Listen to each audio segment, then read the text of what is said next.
Alright guys, so today I thought I'd teach you a little bit more about rye grain, or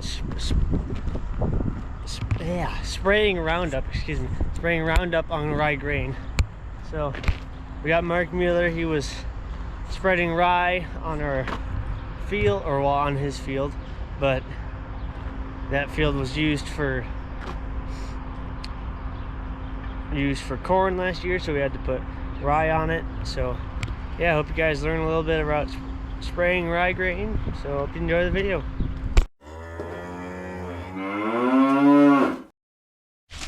Hello. I have been spraying cover crops. I've been spraying them with Roundup, and the idea is that I want to kill the cover crops.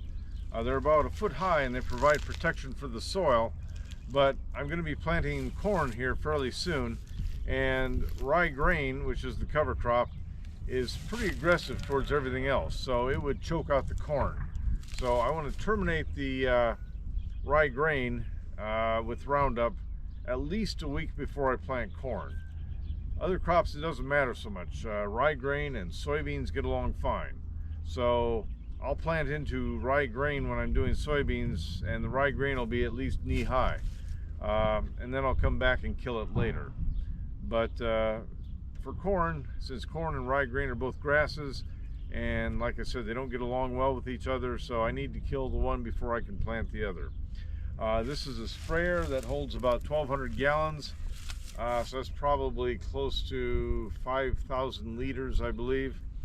And it has an 80-foot boom on it, which I'm not even sure how many meters that is, but it's enough to cover 32 rows.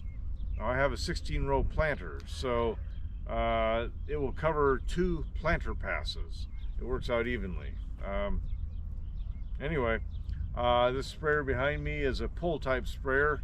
I'm pulling it with this tractor, which is probably dates from probably about 1990 or 91, 92. So it's a fairly old tractor. It's at least a 30-year-old tractor, but it does the job very nicely for this size sprayer. There are self-propelled sprayers. They are a lot more expensive. Yeah, I suppose it'd be nice to have, but frankly I can do the job with this and save a whole lot of money at the same time. I think that's all I have to say. In audio.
In audio.